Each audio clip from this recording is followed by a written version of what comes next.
8장. 어린 양이 7번째 봉인을 떼시자 하늘이 갑자기 고요해졌습니다. 이 완전한 정적은 약 반 시간 동안 지속되었습니다.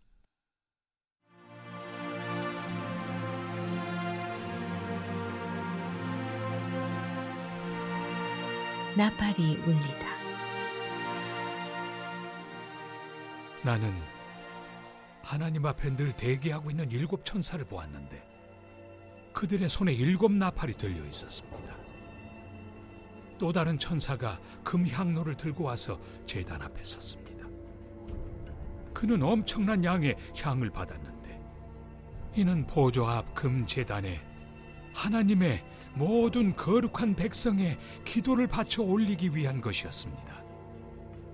향으로 묶인 거룩한 이들의 기도가 천사의 손으로부터 하나님 앞으로 연기처럼 굽이쳐 올라갔습니다. 그 후에 그 천사는 향로를 제단에서 나오는 불로 가득 채워 땅으로 내던졌습니다. 그러자 천둥과 음성과 번개와 지진이 일어났습니다. 나팔을 든 7 천사가 나팔을 불 준비를 갖추었습니다. 첫 번째 나팔을 불자 피가 섞인 우박과 불이 땅으로 쏟아져 내렸습니다. 땅의 3분의 1이 불탔고 나무들의 3분의 1과 모든 푸른 풀잎이 바싹 타버렸습니다. 두 번째 천사가 나팔을 불었습니다. 불타오르는 거대한 산 같은 것이 바다 속으로 던져졌습니다. 바다의 3분의 1이 피가 되었고 바다 생물의 3분의 1이 죽었고 배들의 3분의 1이 가라앉아 버렸습니다. 세 번째 천사가 나팔을 불었습니다. 횃불처럼 타오르는 거대한 별이 하늘에서 떨어져 강들의 3분의 1과 샘들의 3분의 1을 없애버렸습니다. 그 별들의 이름은 쑥입니다. 물의 3분의 1이 쓴 물이 되었고 많은 사람들이 그 동물을 마시고 죽었습니다. 네 번째 천사가 나팔을 불었습니다. 해의 3분의 1, 달의 3분의 1, 그리고 별들의 3분의 1이 타격을 받아 3분의 1만큼 어두워졌고 낮도 밤도 3분의 1만큼 어두워졌습니다. 내가 유심히 보는 동안 독수리 한 마리가 중간 하늘을 날면서 불길한 소리를 외치는 것을 들었습니다. 화가 있다. 화가 있다.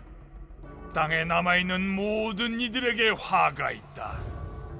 나팔을 불 천사가 아직 셋이 더 남았다. 화가 닥칠 것이다. 7제인은 인 시리즈의 결론입니다. 불신 세계를 징벌하시기를 간청하는 성도들의 간구가 공식적으로 하늘 보좌에 상달됩니다. 그 결과 하늘 보좌에서 신적 포고령을 내려서 나팔 재앙이 시행됩니다. 2절에 7 나팔 심판이 불쑥 끼어들죠. 연동 교합 기법입니다. Interlocking or Chain Link Technique이라고 표현되는데요. 인심판과 나팔 심판이 따로 분리되지 않고 연동되어 있으며 서로 의미를 보충해주는 역할을 하도록 만듭니다.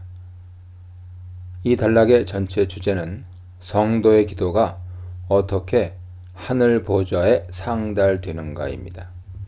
기도는 계시록 전체에서 매우 중요한 주제입니다. 전체 프로그램을 진행하는 원동력 같죠.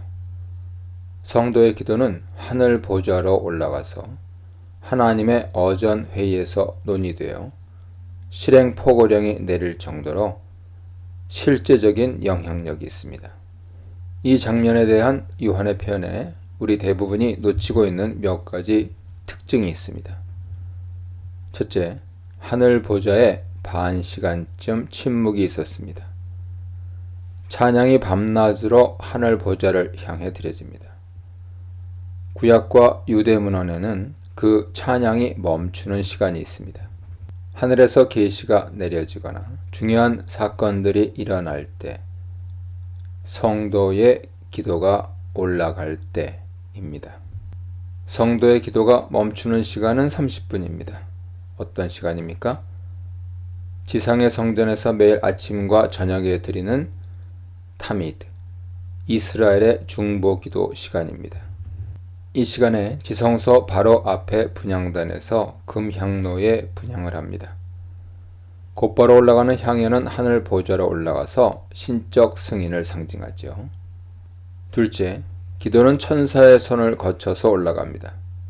천사는 전달자입니다. 신적 승인의 권한은 없습니다. 기도하는 성도와 피조물로서 동등합니다. 천사가 금향로에 기도를 담습니다. 셋째, 기도는 응답되어 하늘 포고령으로 땅에 시행됩니다. 5절이죠. 제단의 불은 성도의 희생 제사를 뜻합니다.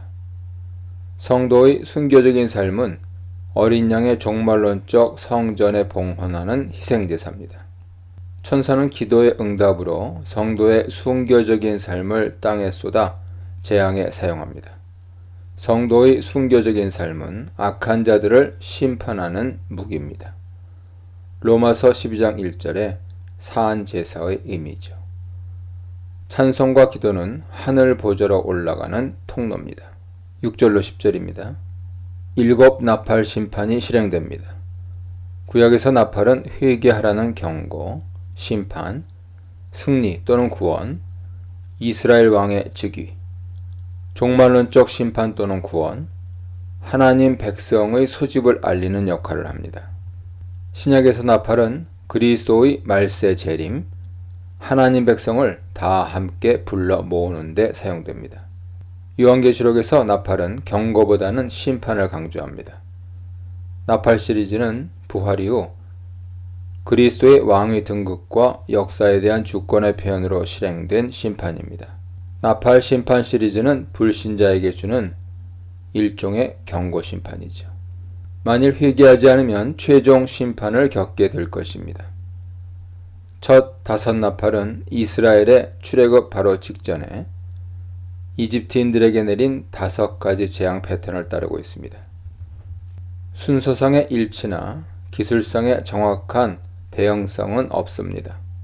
그러나 깊은 영향을 받았습니다.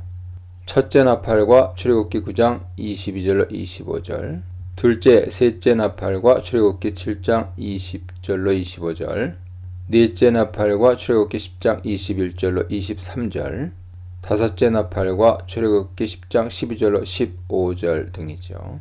첫째 나팔은 기근 심판입니다. 피를 첨가하여 나일강이 피로 변한 첫 번째 재앙을 인용하여 출애굽의 첫 재앙이 첫 나팔 재앙이 되게 하고 있습니다. 불은 기근을 가리키는 은유입니다. 불의 영향을 받은 땅은 식량 공급이 부족합니다. 나무는 사회적 신분과 지위가 높은 불신자들에 대한 은유입니다. 에스겔 5장과 출애굽 재앙에 비추어 볼 때 첫째 나팔 재앙은 회개를 유도하기 위한 심판이 아니고 강력한 우상 숭배자들을 징벌하기 위한 심판입니다. 둘째 나팔은 첫째 나팔의 영향을 받지 않은 바다의 3분의 1에 대한 심판인 동시에 수산업에 대한 심판이며 첫째 나팔의 주제인 기근의 확대입니다. 큰 산은 왕국에 대한 은유죠. 불타는 산을 바다에 던지는 것은 사악한 나라에 대한 심판을 지칭합니다. 이 나라는 큰 성 바벨론으로 전 세계를 장악하고 있던 로마를 가리킵니다.